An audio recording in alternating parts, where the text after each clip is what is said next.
kind of put Middlemarch, this lovely tome, on the on the table in this sense.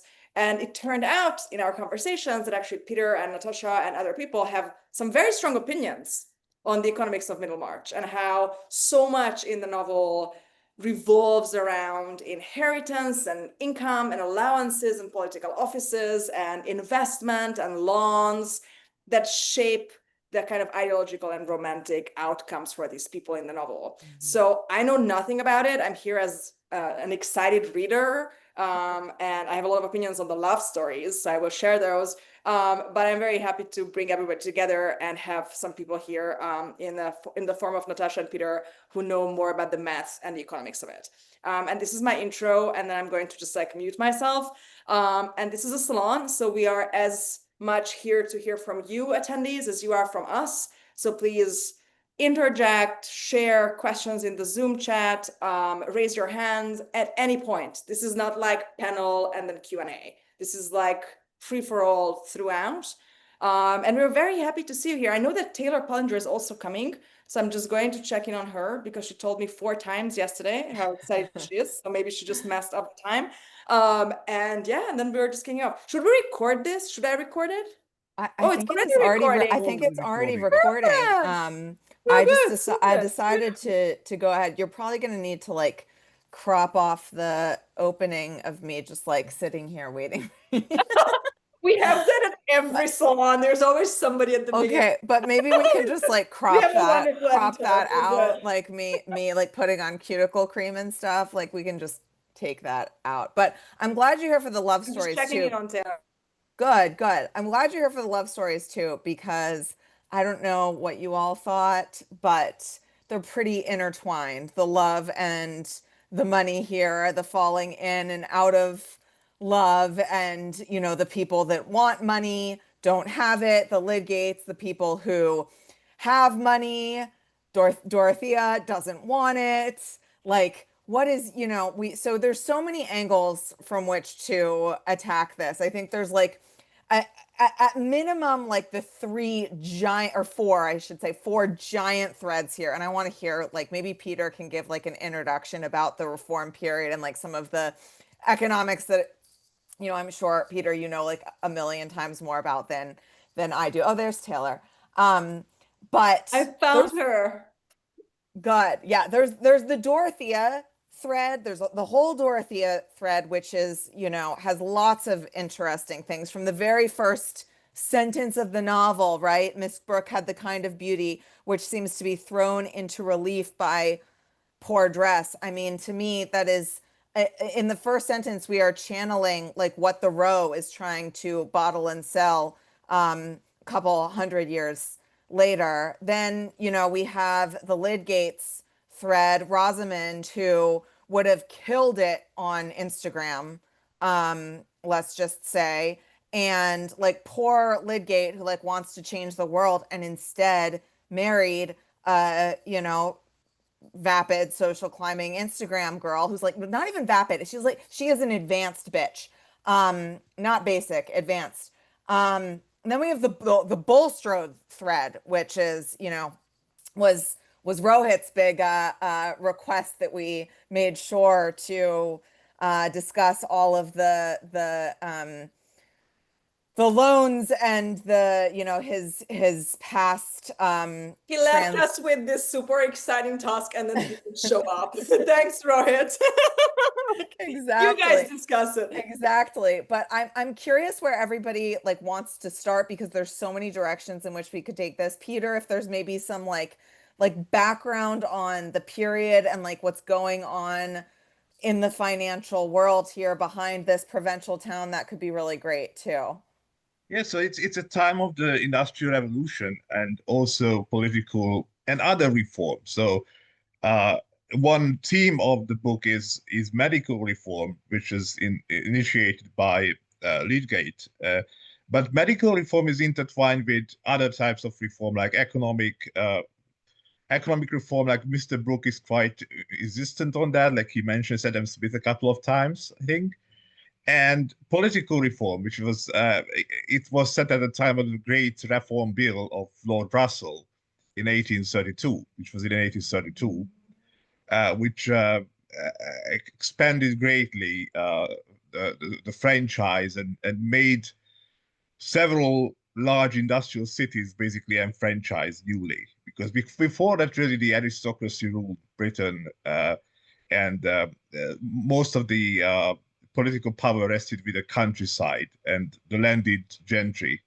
And the 1832 reform changed it quite a bit, but it was a long way from like full like universal suffrage or anything like that. But it was the beginning of a process toward greater suffrage, and in particular, an empowerment of those booming cities like Manchester, Liverpool, and so Birmingham, and so on, which really demanded.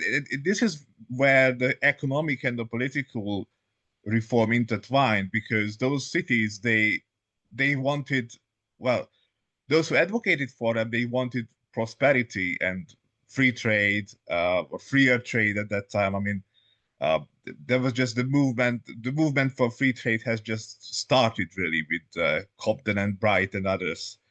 And this was for them. The two went together, political and economic reform, because they thought that giving franchise or franchising these cities and what you might call the bourgeoisie uh, would have led to economic reform, like freer trade, both internally and externally. And you can debate whether that was what really happened. I mean, to some extent it did, because, like in 1846, I believe, the corn laws were abolished, like harsh protectionist measures introduced during early 19th century Tory governments. So they were abolished after, and it was after that Great Reform Bill of 1832. So you might say that there is some onto that. So that's kind of the background, I would say. And what I loved a lot in the novel is that there is a tension between different types of reformers. So there is Lydgate, who is a medical reformer. There is Ladislaw, who is mostly a political reformer, and there is Balstrow or Bulstrow. How should I pronounce his name? I mean, I pronounce it Bulstrode? Balstrow, but Balstrow. Yeah, Okay, Balstrow. Bulstrode. I don't know. So Bulstrow is a very peculiar figure of that period. Basically, he's an evangelical, to the extent I can judge that based on the novel. And there was there's a very peculiar alliance between the evangelicals and all sorts of reformers at that period. So you can look at, for example, slavery. The two groups which really pushed for the abolition of the slavery. One was the economists and utilitarians, who followed in the footsteps of Adam Smith and Ricardo. And the other group was the evangelicals. And, there was not always all a merry-go-round between those two groups. So obviously these two groups were very different. And, you can see it with the alliance of Lydgate and Bulstrode. So Lydgate and Bulstrode come into an alliance with each other in the new hospital. But you can see that they aim for different things. They support the establishment of new medical practices for slightly different reasons, and they don't really see eye to eye in many different questions. But still, they come together in these proposals for reform, and I think that came out quite nicely in this book. And Dorothea too. The hospital is kind of, sneakily this thing that's, always happening in the background. It's not so much, front and center, and yet it pulls, all of these three together. And another thread, I mean, there's just so many. We're going to be tracking new threads through the whole thing.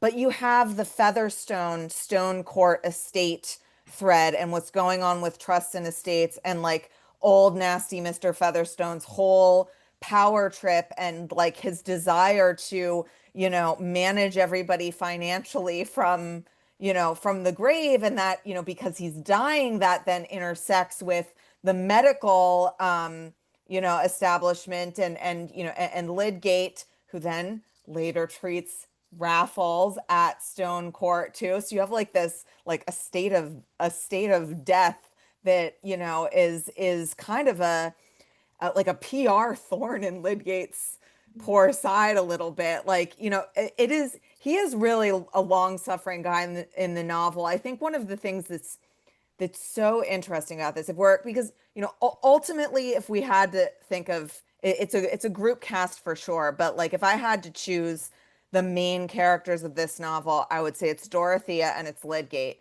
And they are both complex yet like almost entirely sympathetic, even when they're, Yeah. you know, making these like terrible mistakes. And, you know, you want to rail on Dorothea, like, don't marry Kasabian. It's like, you're digging your own grave. This man is horrible. But you know, even or I mean, Lydgate, they both make these horrible marriages, right? And in what seems like Middlemarch's you know, prize young lady in Rosamond. And yet, you know, they're doing these things with just all of the best intentions. And in both cases, you end up, and this is where I think, you know, Eliot is just, she stole so much from Jane Austen. Like at the line level, I just reread all of Austen in the last 6 months. You can see lines that she has just filched wholesale from Jane Austen.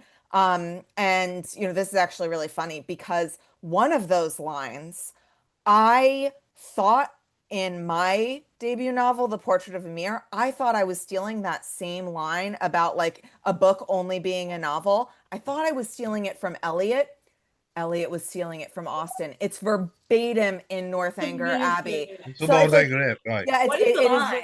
yeah, What is the the line? line is so the line in Middlemarch, the line is when the Vincys, it's in the Vincy living room when you have Fred and Rosamond kind of going after each other as siblings, and you know, Mrs. Vincey's like, oh, don't bother Fred, like he's studying. And Rosamond rises with her mama to say something like, oh, Fred's only reading a novel. His studies aren't very deep. He's only reading a novel. And Oh, it's the same, it's very It's similar, only a you know, in novel. It's only a Northanger novel, Abbey. right? I mean, Yeah, it's only a novel. It's only a novel. It's not very, you know, not very yeah, serious, of course. You know, in all three cases, yeah. I would, you know, everybody's being satirical. But all of this marriage stuff that Eliot is getting is intricately tied with the finances and, you know, the fortune piece of, you know, what I've been writing about in Austen math. But if anything, even the financial analysis goes in Middlemarch so far beyond marriage. And because we get to see the after effects, these marriages happen in the first half of the book, with the exception of you know, Dorothea's second marriage to Ladislaw, that like the financial implications of them, we get to just kind of see unravel over time, and in these, you know, very, let's call it, you know, contrasting ways of Dorothea's riches being just this horrible burden, and Lydgate's life, you know, going toward ruin for want of money. Yeah, but so one way where I felt that there is an addition to the Austinian worldview here, and I Mm-hmm. didn't recognize that earlier when I was reading the book, Middlemarch, is that it's not just the romantic relationships that are tainted by money and, you know, just marriage as an investment, good or bad, but the intergenerational ties are also burdened. Oh In yeah. Austen, you don't have, like, the Bennett girls are not complaining about not being able to love Papa enough because we're kind of waiting for how much money he will like leave us when he dies, whether we married or not.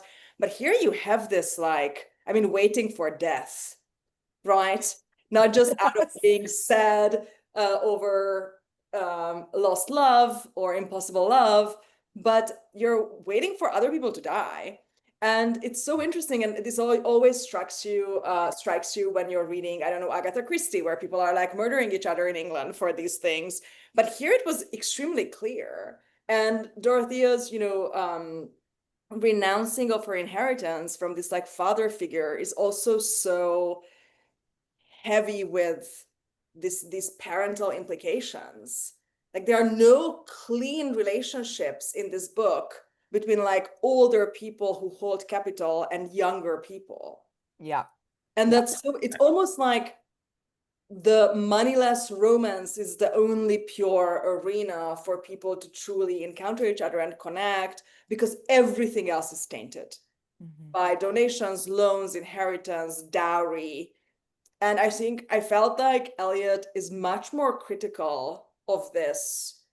I mean, Austen is very realistic about it, and it's not like it's just a part of life. And Eliot questions that, like, should this be a part of life? Like, is this how we're supposed to be relating to older people whom we're supposed to love?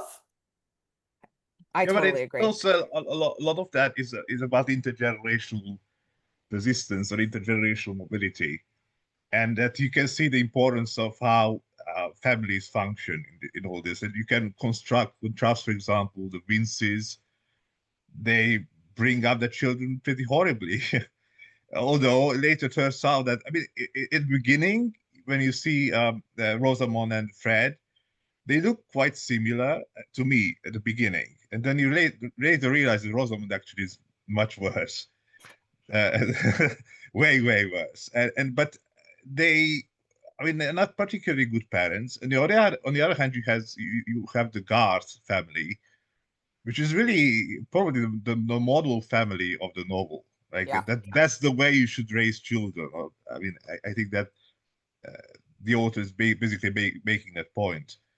And you know how you actually make your children better off than you were, or at least as well off as you are. And that's a big theme in modern, especially the Vinci family, like how what to do with Fred because he's lazy and he doesn't want to become a priest, and you know how to pass on the family inheritance because you know we they have the money, but if you know the son or doesn't turn out like the father in terms of talents, in terms of skills, and then the money is going to slip away. And you know that's something new in that word because you know that's the word of the Industrial Revolution. It's not just land anymore which Yeah. matters. If you have land, and you can see this when Fred is pining for that inheritance from Mr. Featherstone, that oh, I mean he wished to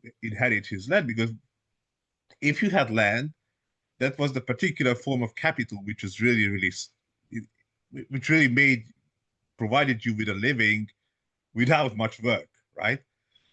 and and that's why the upper classes were all pining for that. But if you don't have that, well, you actually must have had some skills, and that's something which is a source of much tension in the novel, I would say. I mean, well, Peter, it's not that the upper classes were just pining for it. They're defined by it. Having land is Exactly. I mean, what makes for you sure. upper class, right? And so much of what's interesting in the Fred Vinci Mary thread is this juxtaposition between, things that maybe actually kind of pay the same thing, right?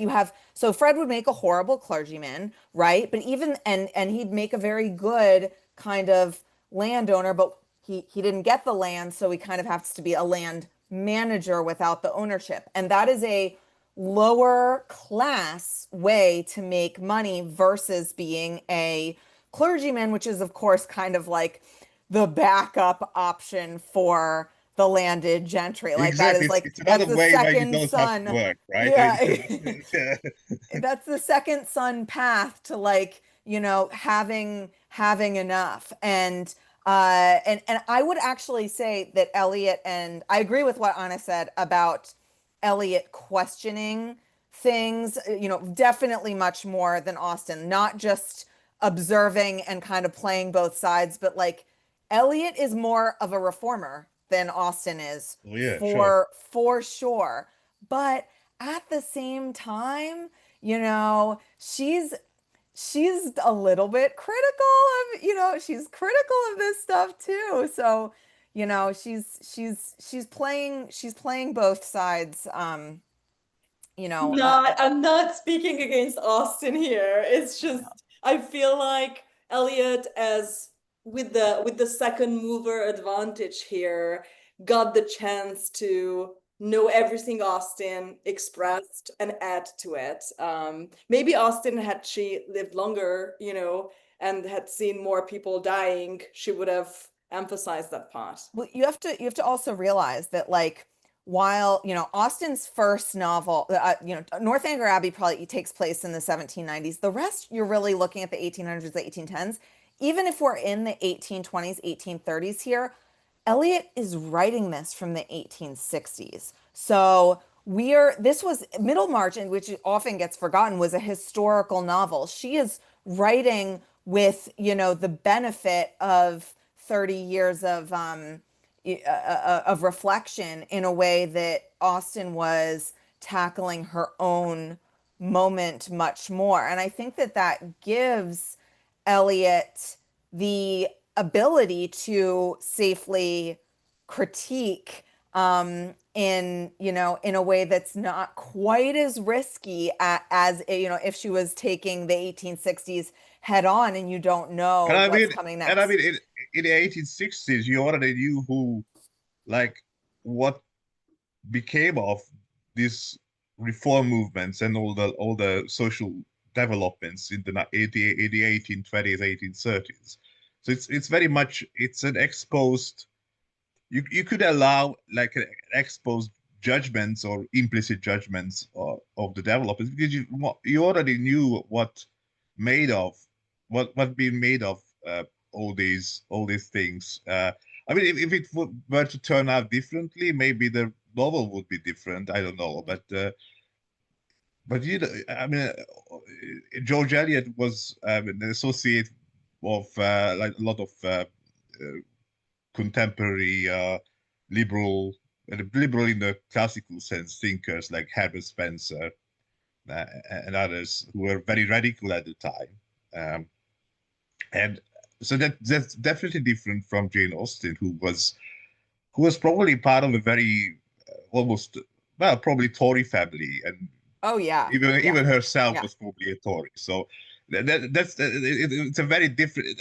Their upbringing were definitely very different. So George Eliot came from a reformer, very much a kind of a reformer. I'm not sure liberal, but like some sort of a radical family Well, first, and I mean, think background. about it. She was living with her partner, Oh like yeah, in sure. sin, not, you know, not even being married, like Jane Austen would never, you know, right? Like they're absolutely coming from different places on the political spectrum, both in terms of politics, but also just in terms of, you know, their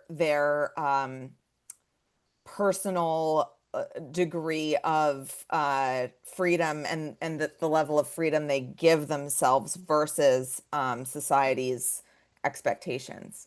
But I'm so curious. We haven't heard from anybody. What do you guys want to talk about? Like, what were, I mean, Taylor, I know, you know, you've been reading along. What were everyone else's, who was reading it for the first time, and, you know, who was rereading it? What were the thoughts? Oh, you got it right there. Okay.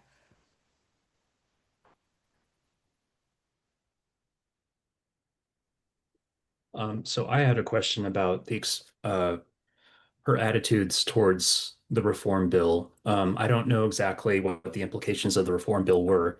It expanded the suffrage. Um, but was this to the so expanded it to whom? So in the novel, you have Dorothea, who is engaged in these attempts to reform the housing for the whatever they're called, the Tenants, right? Yeah, yeah, peasants. Yeah. the peasants. Peasants, Yeah, but Yeah. every depiction of the peasants of the peasant class, they're depicted unsympathetically. So that was something that was really striking to me. So I think there's when the railroad prospectors are coming through Middlemarch, and then also I think it's when the Uncle Brooke is giving a speech. Yeah. Those are the main scenes in which the lower classes make an appearance, and they're always, uneducated. But they You were know, uneducated, I I mean, mean, yeah, yeah. So that's a uneducated, but also unsympathetic. Not barely intelligible, and more like, less like people and more like objects that have to be manipulated in the right sort of way. So I was just wondering what your take is on the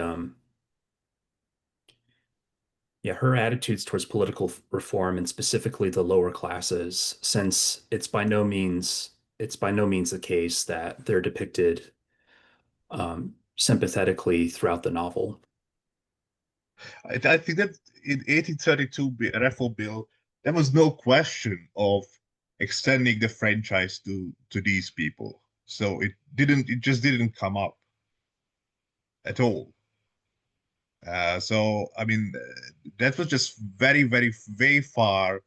It was very far off as an idea. I mean, it came to fruition I mean, decades later, not earlier. And I think that yes, it's unsympathetic, but when the what was his name, who gave a good like a dressing down to Mr. Brooke.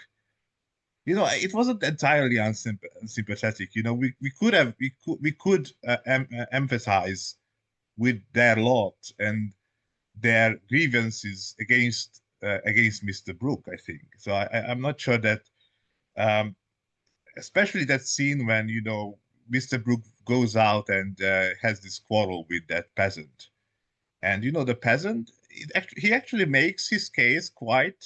I mean, not maybe not intelligibly, but it pretty um, in a way that I think the reader could empathize with. I mean, I'm Yeah. not, so it's not entirely unsympathetic. Now, of course, when you look at the railroad thing, right, and people were afraid of the railroads out of ignorance, well, partly out of ignorance. But you look at the world today and how much people are afraid of new developments. It's not just the uneducated.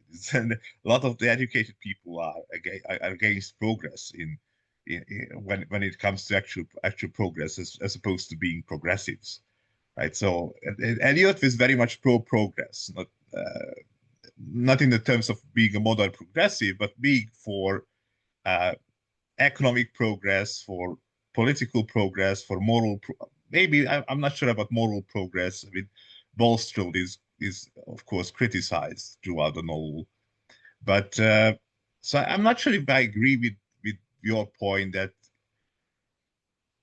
I would say that it's more complicated than to say that her portrayal of these people, the peasants, are unsympathetic.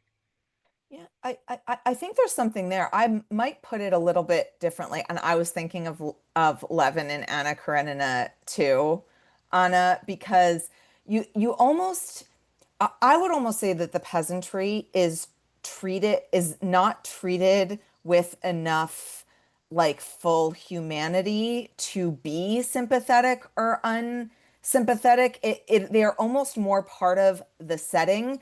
And, this goes to, I do think that Eliot is t for progress in how positively Dorothea is treated for her empathy for the peasant class and her desire to make the housing situation more better, like better and more humane and everything. But there's so little character development among the peasantry. I think that, yeah, and because the reform bill is much more, targeted toward those middle classes versus, being the exclusive domain of the Chathams and Brooks of the world, that is where Eliot's attention is focused. And, while she's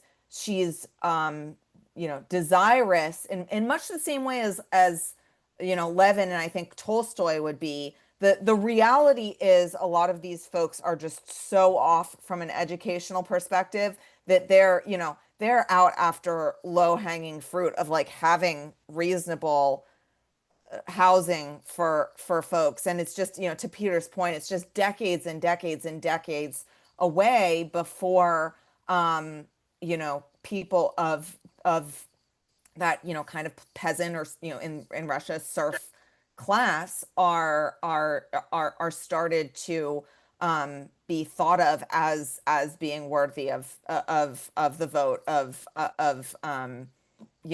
full human consciousness, of public education, right? And I mean, it's insane, but I think that historically that is largely what was going on. And of course, these people were quite uneducated at the time. So it was before the England public, like, I mean, universal education was not a thing at that time. So it became a thing after the 1870s. So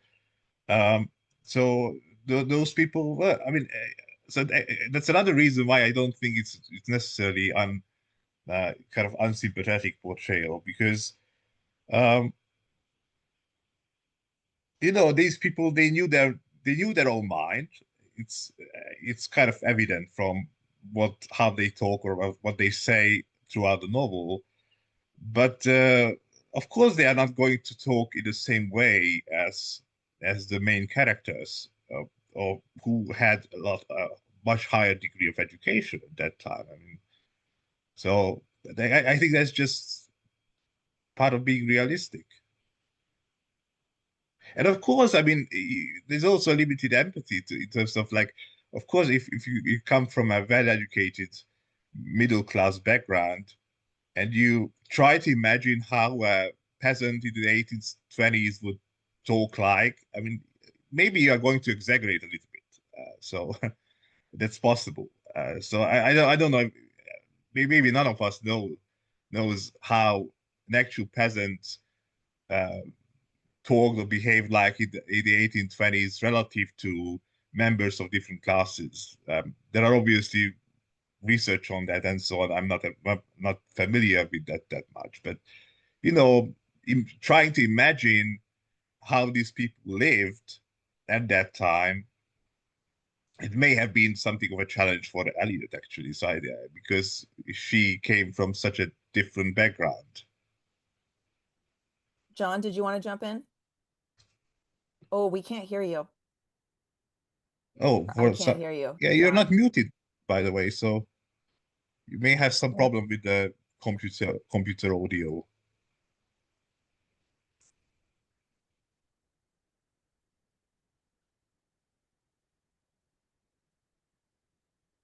Now you're on mute. So if you fix the computer audio, maybe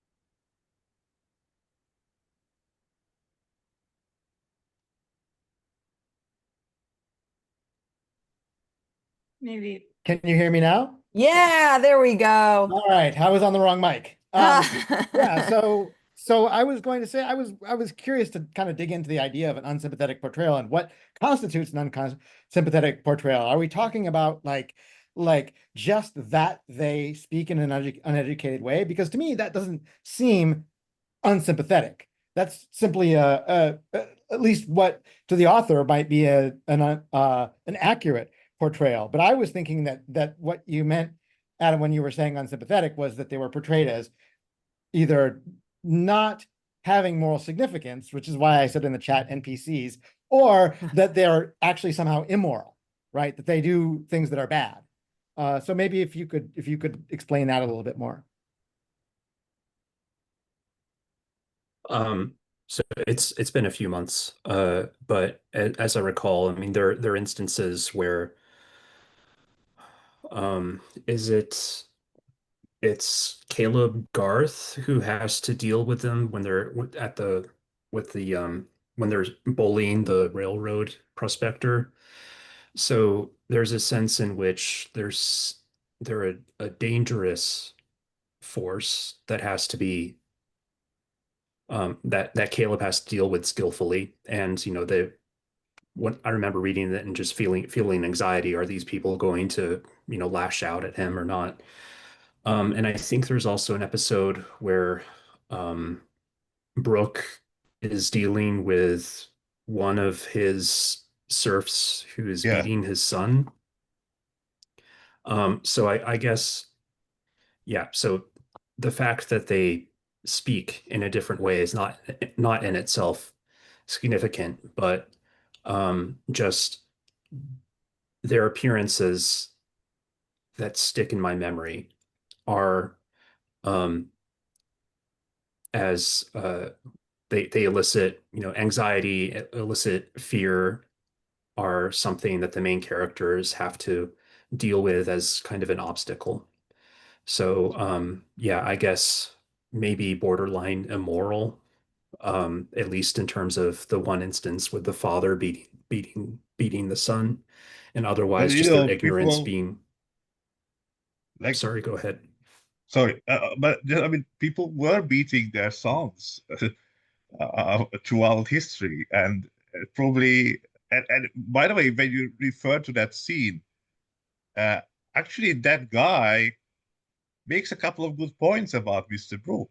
Uh, so it's not, I mean, you remember him by the fact that he was beating his son, but actually, when he speaks, of course, in a very like uneducated way and strange, like in a peculiar accent and so on. But actually, he makes a couple of good points against Mr. Brooke, and he's presented as someone who stands up to what he believes to be true against his landlord.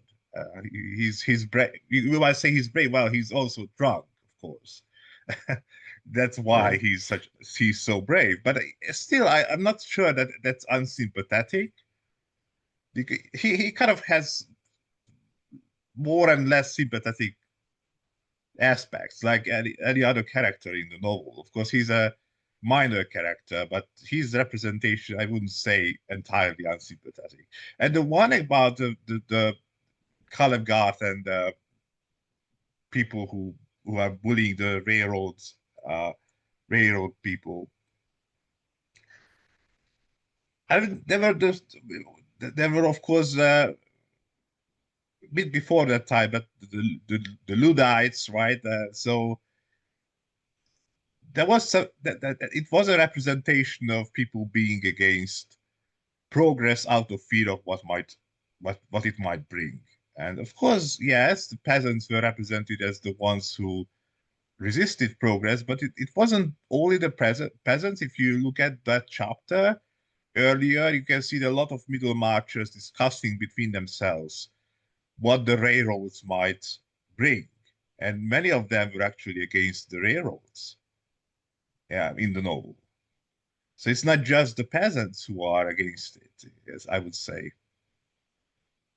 But Adam, Yes, finish what you were going to say. I'm curious to hear what the rest of it was.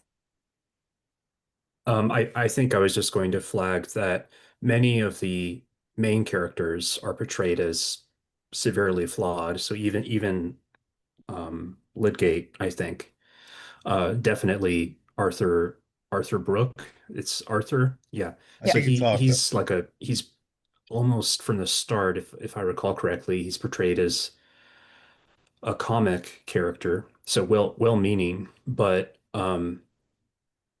naive and pompous and cruel to his serfs through his naivete.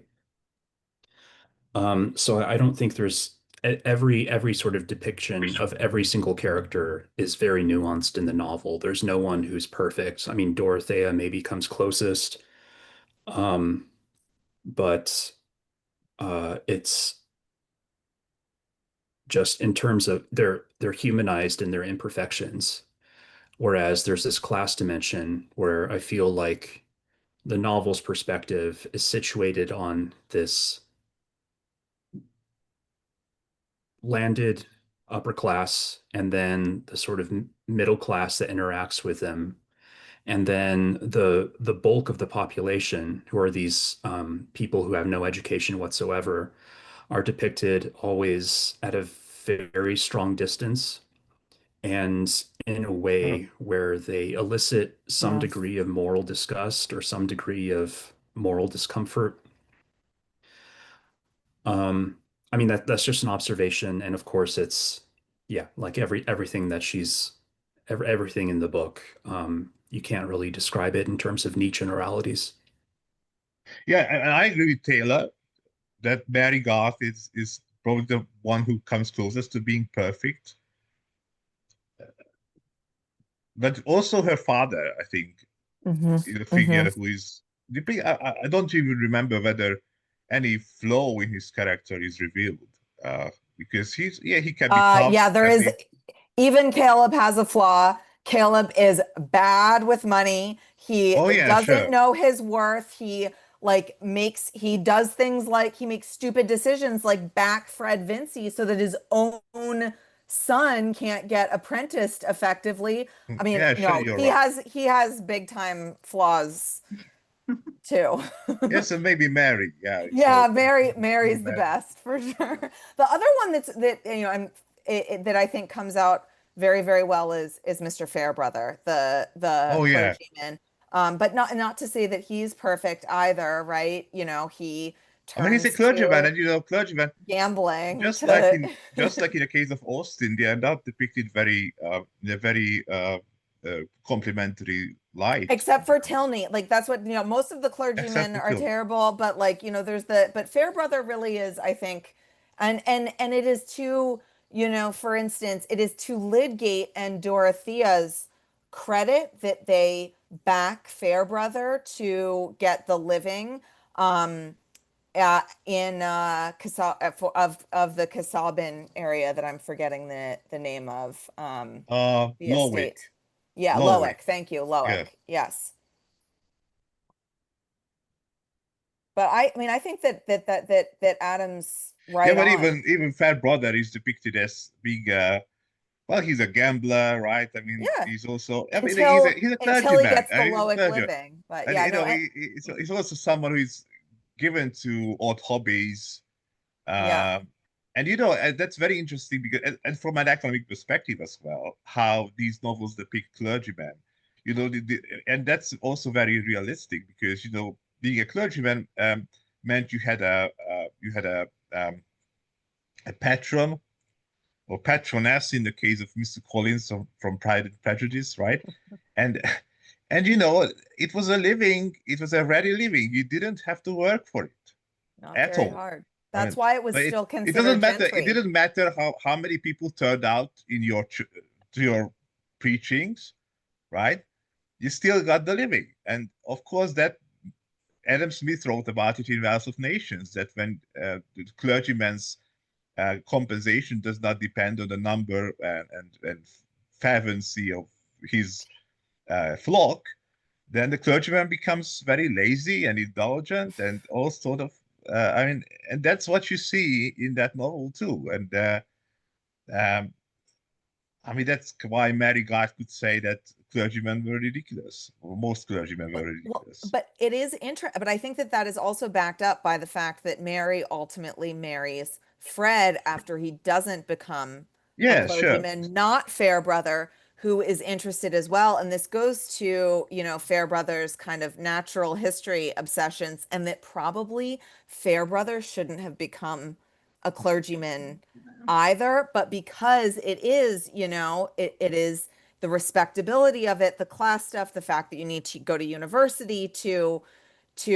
do it, all of those things make it, sort of a disproportionately respectable thing that attracts people whether or not they are, really, really suited to it. And not to mention, he also has three other people to support: his He does. mom, his aunt, and his sister, right? Hmm. Uh, Fairbrother's sort of whole relationship with money is all about sort of this the ways that like small needs press at you in cumulative ways and sort of shape the direction of your life, right? Mm-hmm. Mm-hmm. Mm-hmm.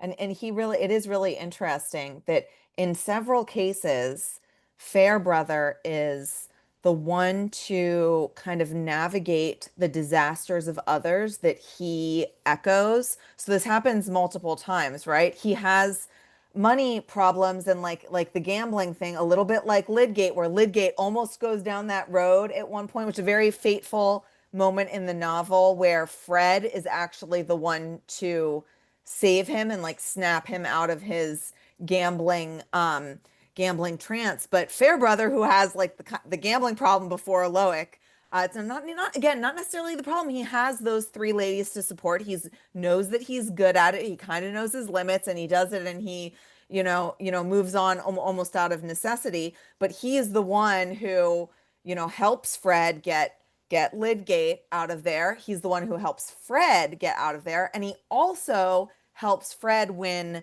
Mary, even as he would really, really like Mary for himself. So I think there is an argument that Fairbrother comes out, almost as good as Yeah. Mary. He's a shaker and mover in a good way, right? In the novel. Right.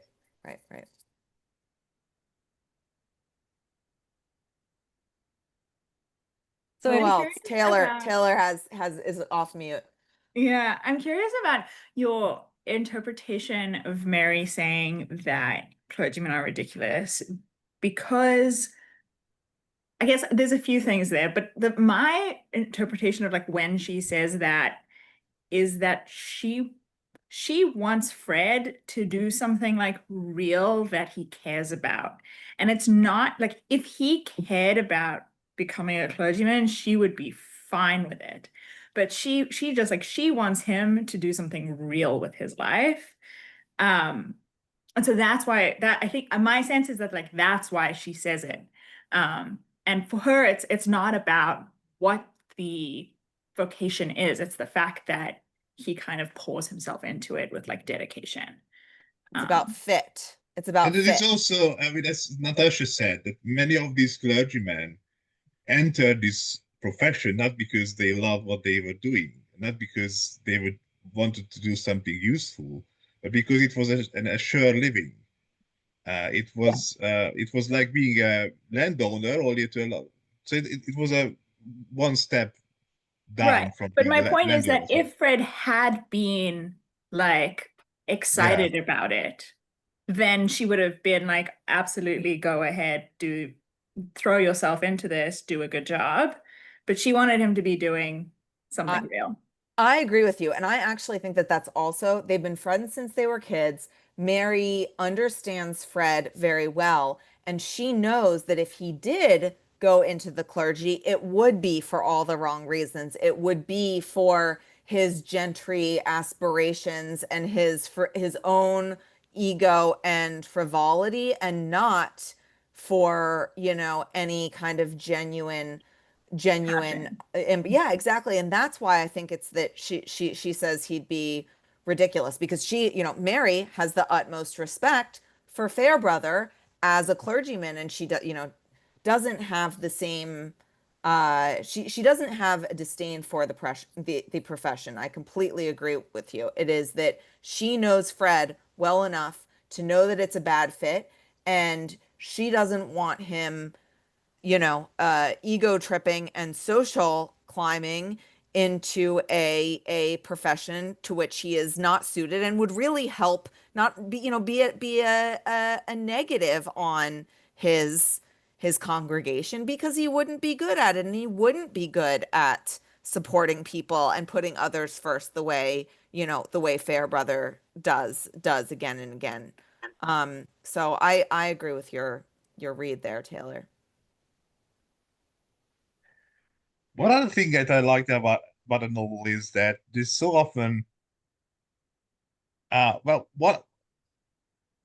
what you call preferences of the characters are often endogenous, so that you know they try and they try to like the other person or try to. I mean, sometimes. I mean, there's sometimes there's also an element of self-deception, rational self-deception, so that when Lydgate decides that he would marry Rosamond, then like you see a complete reappraisal of what he thinks about whether marriage is going to be good for him or not. Because before that, he was convinced that it was at that stage of his life, marriage would not be good for him. It would And he hinder, was right. and he was right. Yeah, sure. And it would hinder his scientific ambitions and so on. And then once he decided he would marry Rosamond, there's a complete change in how he approached this question. And he, after all, well, it wouldn't be so bad.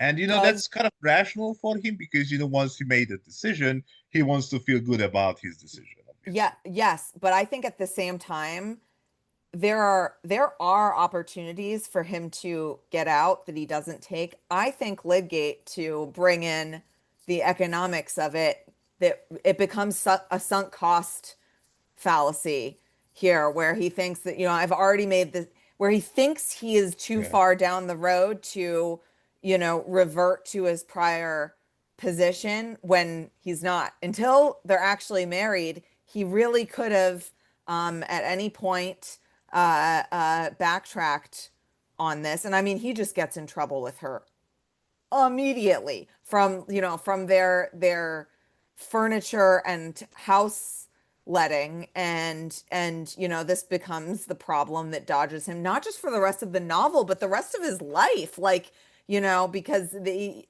I, I think there are pros and cons around, what Eliot does, which is kind of do that fast through death tale in like a last chapter, very kind of Dickensian, versus Austen's like the book is basically over when, when the marriage happens. But we do get that view, and Lydgate is just haunted by this forever. Whereas, of course, Rosamond herself, like, is able to remarry someone better and think of Lydgate as this, excuse me, horrible trial in her life where, she didn't have the right number of Yeah, and handkerchiefs or whatever. Rosamond is even worse than Casaubon in some ways because she's just unaware of how awful she is, right? And Well, then She she also doesn't think there marries is another anything wrong doctor. with her, right?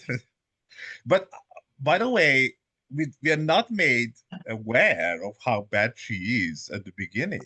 I mean, she seems like, I mean, you know, there are warning signs that, but we kind of, we're not led to believe that Lydgate is making such a huge mistake when she does that decision. And to some extent, the same is true for Casaubon. We are Yep. not made aware of the full extent of how like full of shit he is Well, I almost think it goes until farther. later. It goes farther with Casaubon. What is it's like the amazing line, like even Mr. Casaubon was, the center of his own world or whatever, right? Eliot actually, it's not just that she thinks better than the reader of Casaubon. She actively implores the reader not to be as hard on him as you are as a reader inclined to be. And we have to give it to even Rosamond. What is in Rosamond's defense here? Like, okay, I'm going to present the case for Rosamond, who is probably like the most awful big character in this book. What is She in doesn't her know she's favor? awful. She doesn't know she's awful. It is a lot of on her parents. So with both Rosamond and Fred, her parents have given them outsized class expectations. So they have kind of raised them to expect a standard of living and a entitlement that their position in society and their finances can't actually support, except in very, very rare instances. Rosamond would have to marry someone rich. She doesn't. Fred would have to go into the church. He doesn't. So they are very disappointed in their children that they have, talk about an investment. They have invested in Fred. The Vinceys have invested in Fred and Rosamond, like, frankly, the way parents do in Georgetown today. And they are not getting ROI on those two children. And that's really not a fair thing to ask of either of them. And I think that the Vincy parents are really quite culpable there. And, the Bulstrodes mostly don't help until they're underwater at the end. Second, Rosamond does a very, very good thing in telling Dorothea how much Ladislaw loves her. I mean, is it out of guilt and because she doesn't want to feel herself ever in the wrong, right? One of the funny things about her is, like, no character has ever tried to be less blameless and she's still horrible. But on that very important occasion, she does, maybe for the wrong reasons, and at least partially for the wrong reasons, but she does the right thing, and she makes what is, ultimately a very happy marriage for dear, simple, sweet, poor dressed, aka, like, just with the most chic simplicity, Dorothea. Oh, we should talk about Teresa. You start, Anna. You were the confused. I'm confused. That's the part here that really confuses me, because I know very little about Spanish mystics, and yeah, I'm just curious how people here feel about an Inquisition era Roman Catholic saint somehow popping up in pious British woman's marriage considerations. I mean, it's very interesting that there's always a lurking behind the scene, the Catholic question. The Catholics got almost like 95% full emancipation in 1829, which is right at the starting year of the novel, isn't it? I believe. And it's earlier. It's late 20s. 1829, yes. Yeah. Oh, so I thought you said 39. Yeah, you're right. No, 1829. And there's a couple of references to that, like when someone says that Duke of Wellington became a turncoat because he went with the Papists, because he was the one who emancipated the Catholics eventually. And there is a reference to Teresa of Avila at the very beginning, of course, but not that much talk about the whole question. So that was interesting. That there was a lot of talk about political reform, but it was 1829, exactly the start of the novel, where the Catholic emancipation was a big thing, a really big thing. Related to that is the Irish question, of course, which is, there's nothing on it really. But I don't know. Yeah, that's a good question on it. Like,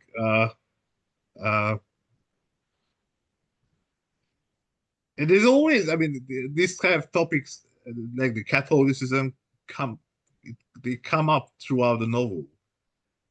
They are never discussed that much, but they just come up, like when the Casaubons are in Rome, and there's some discussion of Roman Catholicism, of course.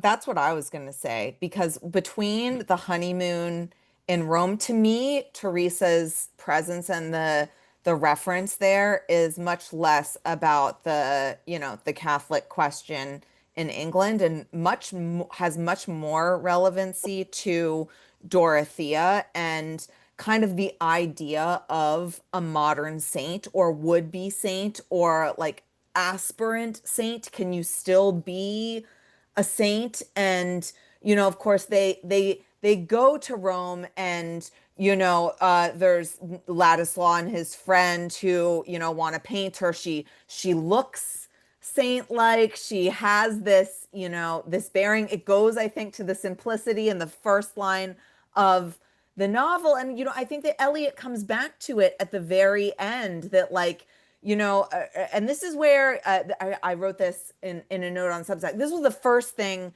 when I finished this read of the book that struck me was, wow, Eliot's very much in that tradition of reconciling human significance and insignificance, and having the two things hold court in one's mind together.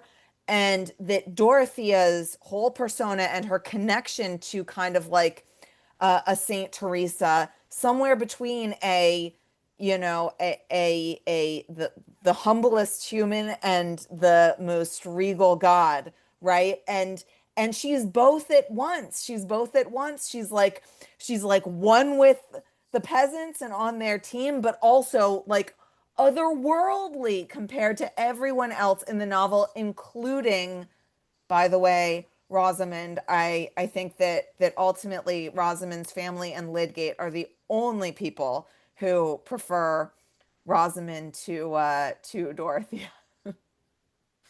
And I mean, the closing passage or the closing paragraph of the novel talks about this exactly, right? That Dorothea is one of the unhistorical people in unvisited grave. It's so sad. No, it's a little bit like the end of 100 Years of Solitude, when the wind kind of blows away Macondo and everything that happened there. It's simultaneously extremely important and simultaneously completely trivial. To me, that's sort of like one of the main themes of the book, right? It opens with this question of how many unknown Teresas were out there that did not reach the height she did because of the circumstances or influences in their life. And then the entire novel is people wanting things to be one certain way, but out of naivety or small wants or just the things that we don't see coming in life that affect us nonetheless, like don't end up reaching them or have much, or they end, or in like in Dorothea's case, end up with a much more invisible and sort of like subtle influence on the world. And then and then Eliot ends the book talking about what is the lines like something like the world is not half so bad as it could be, but thanks to all these small acts that. I mean, the very fact that there are people who have it was Natasha who said at the beginning that there are people who have money but don't want. There are people who don't have money but don't have money but want to have money. And you know, this suggests credit market imperfections to an economist, right? So, you know, how is it that some people have money, some people don't have money, but those who have might want to have less, but those who don't have, I mean, there is gains from trade there, right? And you know, Eliot introduces all sort of these frictions into these markets. And one example is when Fred um, takes on a loan. Yeah, not a loan. I mean, it was a gamble, I think. But you know, he uses basically a collateral, or promises a collateral in the form of the land he would inherit from his uncle. And you know, that kind of illustrates how, at least in those times, land was really the only thing that was really good as a collateral. If you didn't have land but had some skill, that was no good as a collateral. Like for Lydgate couldn't say, "Look, I'm a very smart person. Like I studied a lot." Human capital is not a very good collateral, and we know that. So when Lydgate would go to a bank today, even today, he wouldn't probably would have some trouble because you know he doesn't have a large clientele and so on. So it's made clear in various points in the novel that if you don't have land, that's taking on loans or like transferring resources from the future to the present when you need it more is going to be more trouble.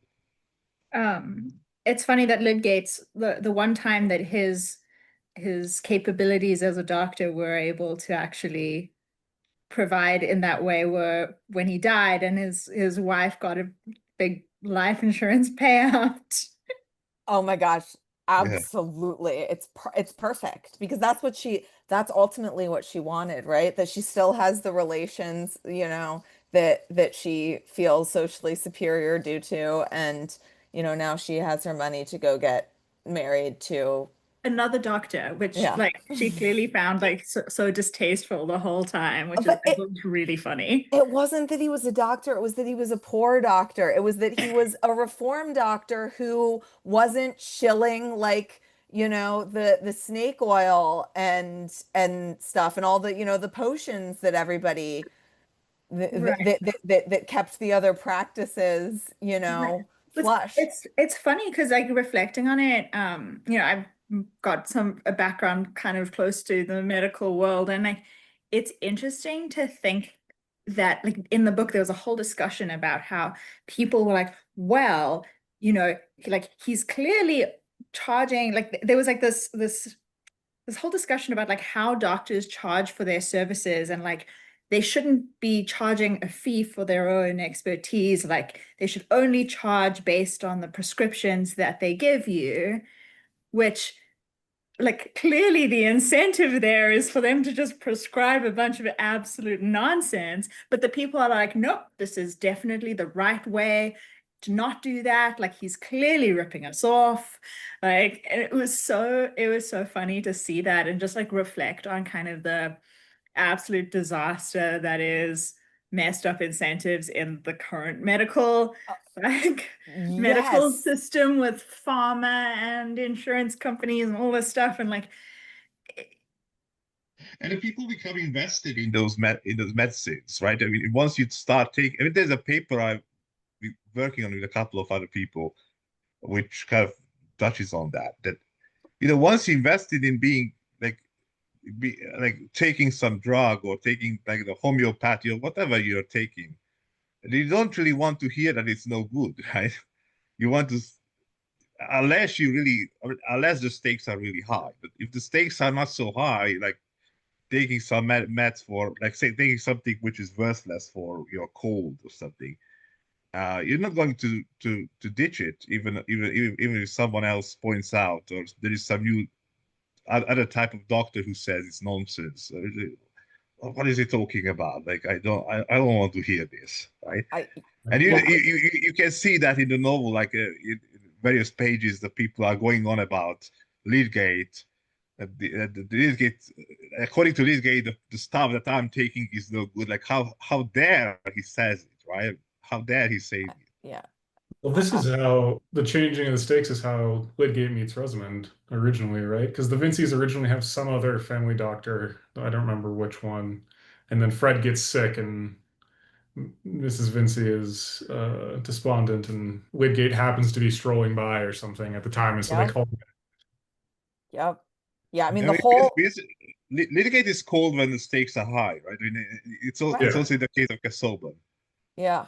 Yeah. But I mean, the whole thing, to Taylor's point, like the whole Eliot's whole medical depiction, like is the contemporary dermatology industry should like be quaking in their boots whenever they think of Middlemarch. She has them in a total chokehold on the potions and procedure based things, and like all of the crappy incentives that miraculously persist. yeah. But I go ahead. I was just gonna say, like, this has come up several times through this discussion. But the whole time I was reading it, I was like, I want to write a like modern day screenplay of this. Like we have like our Instagram model, we have, just like the whole medical system, you have the kind of like tech uh, you know, people resisting the progress of new tech and concern about their own work being automated away. You have these like weird political battles. Like it's just, I feel like like I just like the Uh, whole time I read it, like I was like, I know the Vinci family. Like I grew up around Vinci's. Like I literally like I can pick out people that I know in real life and be like, that is Fred Vinci, that is Rosamund, that like it's just I'm like, why? Like I want to see the modern day version. The I mean, only if you point I'm look, stuck on is like the religious point. Like, how does that like play into today? Well, we have to talk about Bulstrode. I mean, we're Yes. almost out of Okay. yeah, time. but I think before that that, just okay, go, go, I'll go, go, go. give you the floor on Yeah. Bolstrow because we definitely want to hear your take. But just to uh, just to what Taylor was saying, you look at I mean, you look at those rambling speeches by Mr. Brooke, and lately, when I was reading the novel, after a while, I started to read them with trying to imagine President Trump saying the same thing, and it's hilarious. I mean, I recommend doing it because all those rambling, and that the guy who is uh, he's not being a good businessman or landlord or whatever, but he's trying to reform things. But then when someone says, okay, reform means that you have to change the constitution. Oh, you have to change the constitution like that. You don't do that. I mean, of course. I mean, and then and every time he talks to Ladislaw, and then of course Ladislaw manages to convince him, but then a couple of minutes later, his mind wanders about again, and so I think he's also a type of person who we very much can connect to the present day. Um, um, anyway, Let's get to Ballstroke. All right, let's get to Bulstrode and religion. And with that, I want to read my favorite line from Middlemarch, which is so good I stole it. But it relates back to what RJ was saying about desire. And it's the mistakes we male and female mortals make when we have our own way persist in raising wonder at our fondness of it. And to me, this is just the perfect encapsulation of desire and Bulstrode in particular, because so there's a modern thing here with Bulstrode too, to Taylor's point. And you should definitely write that novel. I co-sign 100%. It's all there. But with Bulstrode, when you think about what he's done, it's very in line with kind of the idea of effective altruism, where he's kind of done the historical equivalent of like setting up an extremely immoral monopolistic company that does horrible Learning stuff to but give, makes right? him so much money in order to give. And this is kind of what he has wanted becomes his downfall, right? Is that what he wanted is the power to push his like pious agenda. And of course, what his means ultimately do is, it does work for a long time, right? He's able to be the most powerful dude in town, basically enforcing his, pretty extreme, over the top, pompous, pious philosophy at everybody. But when the what his means were when it comes out absolutely destroys his ends, and getting what he wanted, and orchestrating what he wanted so effectively. Yes, exactly. Sam Bolstrom comes back to bite him, and it is a modern bad blood, SBF kind of story.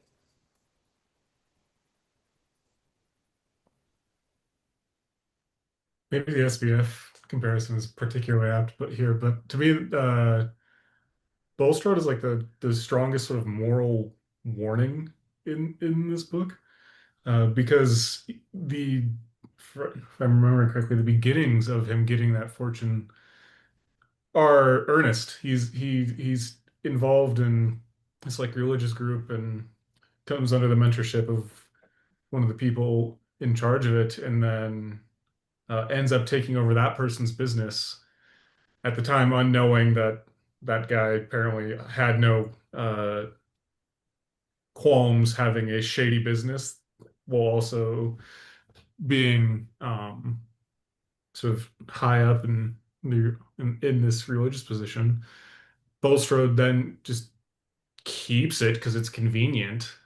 And like every action after that point is sort of, including all the way up until Raffles dying, is him not taking the hard action of like cutting off, like eating the cost of like extricating himself from the shady dealings, and instead trying to funnel that, like convince. You see him go through this process often of like rationalizing why what he's up to and not making that hard choice is actually the best thing, and is serving is the best way to serve God, and to um have the play his role as a servant well. And he never does the like hard thing to that is otherwise morally right. It's all a sequence of just inaction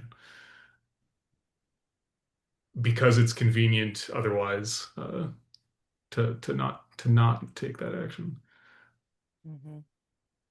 Yeah, his rationalization skills and his ability to like manipulate his own mind is like, I don't know, like head of the Supreme Court kind of level. He's absolutely amazing at convincing himself that his immoral actions are, moral or for some higher good, or then that's what that he's, doing some kind of effective altruism for which the means, the ends justify the means. And a lot of other people are doing this in the novel, trying to do it, but they're not as good as they're not as good at that as Mr. Bulstrode. Yeah, yeah. Which is their luck, because then after all, for Bulstrode, the end is not going to like. I mean, it kind of works for a while. Like you convince yourself of your own goodness and so on, but it also leads to his ruins. So for others also try to do like really good rationalization throughout the novel. To a large part, it's all about rationalizing decisions, and so it's not just about making.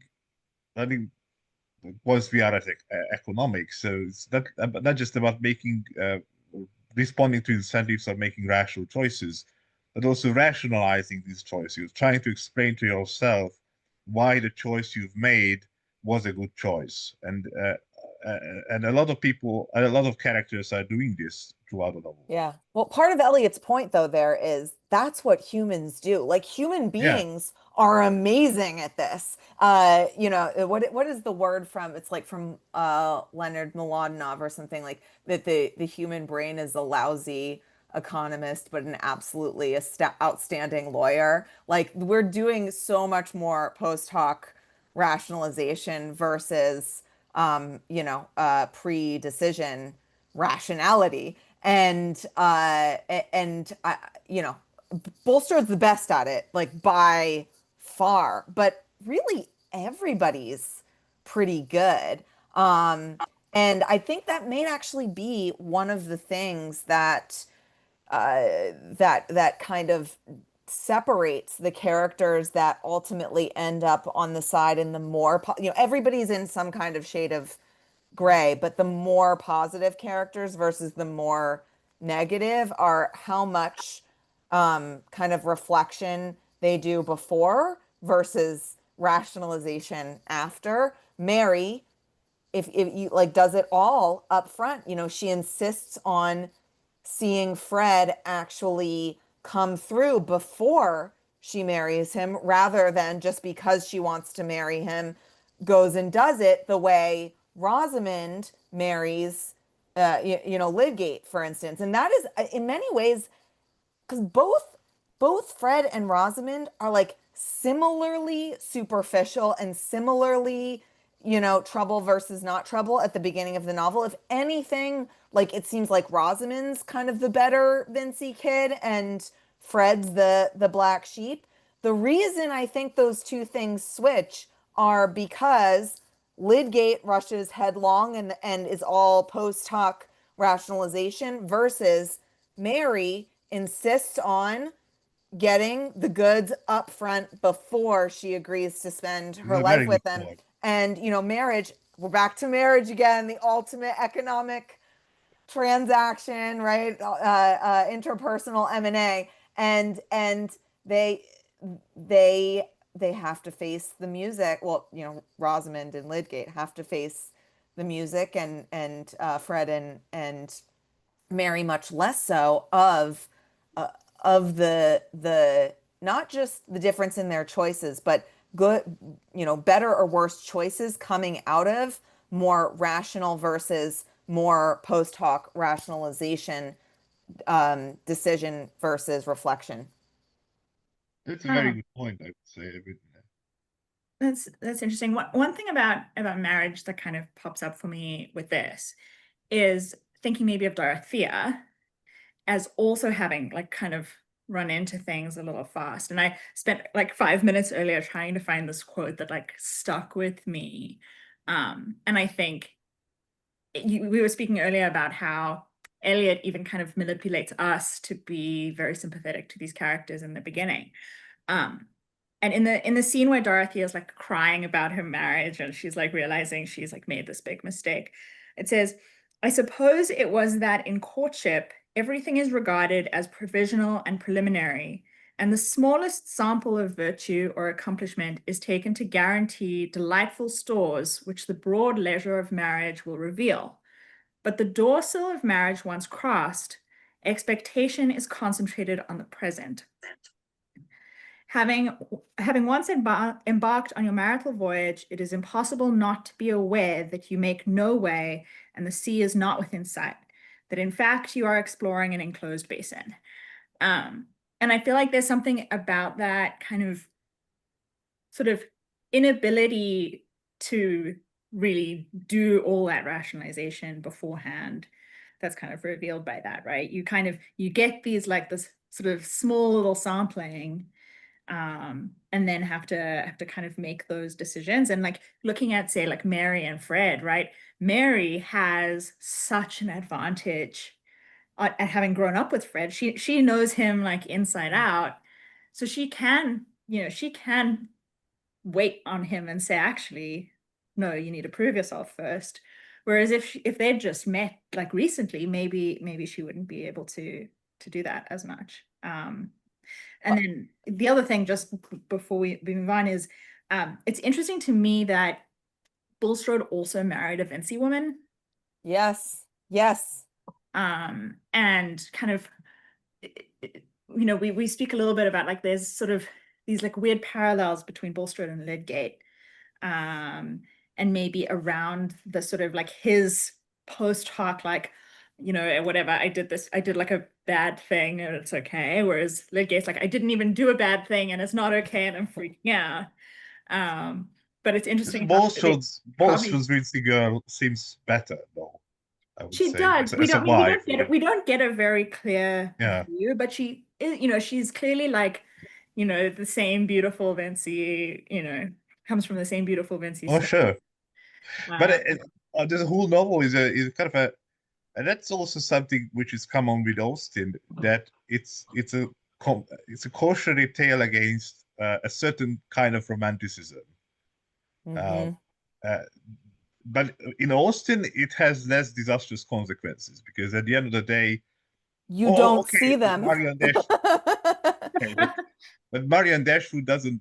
Okay, she still survives. Okay, she still ends up. But,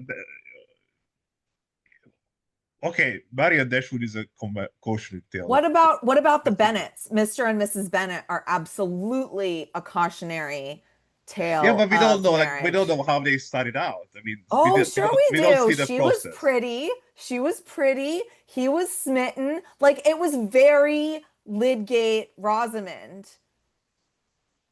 Okay, maybe I should revisit it. go back. I feel like we do get a little bit of that history. Yeah. I mean, I'll give you that it's truncated. Of course, it's not the you don't get to see the same generation before and after marriage, and I do think that's one of the really big things that Eliot adds here, that adds a layer. The ones who end up having good marriages, again, Fred and Mary, who knew each other since childhood.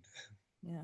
And that's Well, very much not that's a relationship based on mutual knowledge and mutual trust. But how do we connect that? And I was thinking of this the whole time Taylor was talking, with the sort of xenophobic attitudes of Middlemarch being very anti-outsider. And this is a Middlemarch person, been here for generations, equals trustworthy, versus Lydgate, new, not trustworthy, right? Part And of Bulstrode.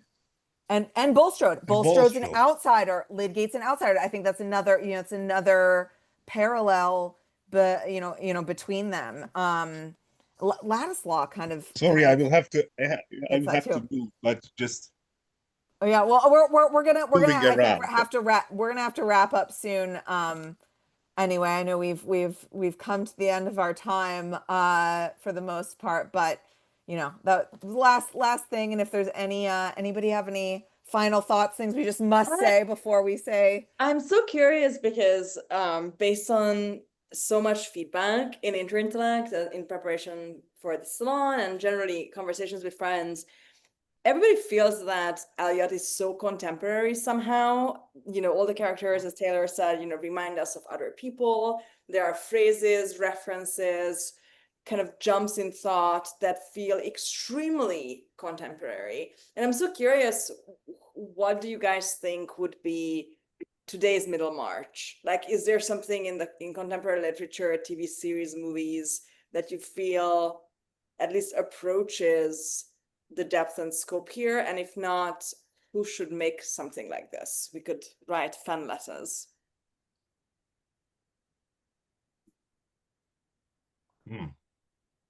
I think that the close, and I don't think it's that close in particular, and it's not that recent either, but I think you've got to go with something like The Corrections. And while it's centered around one family as opposed to the village, you do get branches off and subplots and There's railway. There's a railway. there's railway. There's correction. Like correction and reform are, I think very are akin. One is happening much more societally, the other is happening much more interpersonally, but the scope is really grand. It's really, really long. It's super duper psychological. Yeah, I mean, maybe actually Freedom, because Freedom is more societal, but I would have to say Franzen. I feel like Franzen is kinder to the major characters. I don't know. Like, I'm not Maybe talking about kinder sometimes. in their portrayal, but kinder in what happens to them. Yeah, maybe. I think things get pretty rough for poor Alfred at the end there, falling off the boat. But Yeah. Interesting. yeah, I don't know. Maybe it feels kinder because his characters are worse. Like they're they're so horrible in some cases. Nobody's saintly in the book. Yeah, there definitely aren't maybe any Eliot. saints anywhere in Jonathan Franzen's opera. Yeah. Well, maybe some of you will end up writing something like this. What does anybody else have any other ideas? That's the first thing that comes up, but I'd be super curious if others disagree or have other thoughts. I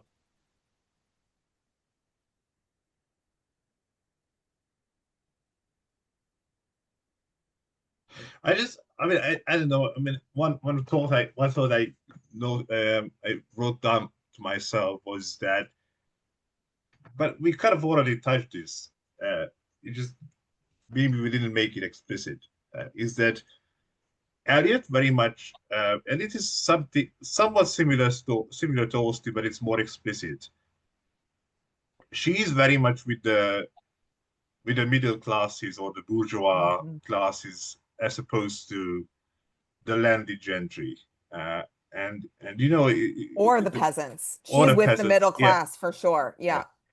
So don't try to just live off the land. Do something useful, work hard, save money. Okay, it's all about that. So that's why the Garth family is painted in such a positive way, and all and you know, you can see the development of Fred. Like the Fred starts out with his aristocratic, or but not aristocratic. He didn't come from the aristocracy, but like genteel way of thinking. That the good thing in life is that when you don't have to work for your living, and then ends up working for his living. And when Caleb Garth talks about business, what business means, it's not just financial transactions. It's applying your skills in a useful way. I mean, that's not verbatim, but it's something like that. And also how market forces discipline you into, and how Lydgate is trying to accommodate himself to the constraints provided by the market forces, and how Rosamond is trying to kind of being blind to it, basically, because Lydgate is trying to explain to her again and again, like, we need to do this, we need to cut down our budget. And Rosamond is just,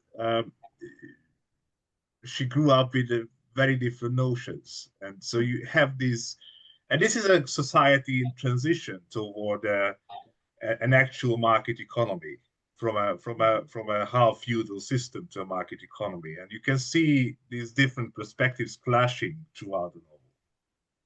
Absolutely. I think that's the perfect summary to end on. Thank you guys for being such an awesome group. Everybody was so engaged. Anna, how lucky are we to have the Interintellect CEO on here? Like, you're doing such amazing stuff. Nobody's doing stuff like this that I've seen on this level. So thanks to everybody for coming, for chatting, for reading a really big book in order to come together to talk about it. It was so fun.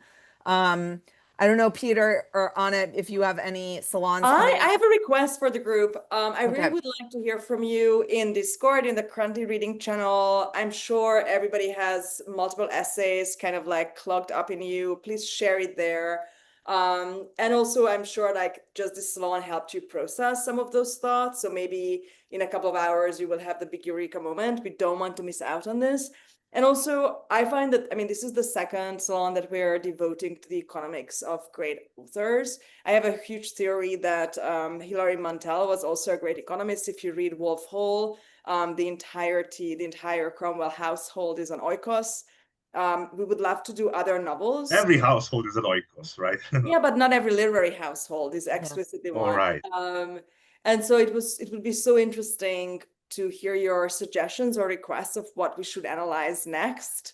And if it's for some reason Natasha's book, Portrait of a Mirror, we can also do that. We invite the author. Yeah, we can turn this into a series. I know Rohit wrote about Shakespeare as an economist, so that's also an option. For those of you, I'm going to share it here. We have actually a Shakespeare table read coming up. Interintellect, we have this good habit of, with the hosts, community, external attendees, table read some plays. We've done Uncle Vanya, Arcadia, Who's Afraid of Virginia Woolf, recently A Streetcar named Desire, and now we will do our first Shakespeare because we feel strong enough now, which will be Much Ado About Nothing, which is, we're starting with the funniest thing before we go into the hardcore stuff. There's a lot of game theory Sorry? There's a lot of game theory in that play. Absolutely, you will see a lot of people defecting there. And yeah, you can come to just listen. It's usually a fantastic experience, but you can also read a role. So there's a Google form in the description. You have to click on it, and you can apply for roles, and then you will receive an email if you have been casting one of the roles, in which case you will read that up yourself. The good thing about these classics is that it's online, so you don't have to buy anything or go to the library. You can find the text online. So if anybody wants to do the practical side of literary analysis, there's a chance. And I will see you on Discord. And Natasha, Peter, thank you so much for this incredible co-hosting. Oh, thank you. Have a lovely rest of the Thank week, and you. I will see you soon. Bye. See you. Bye, everyone.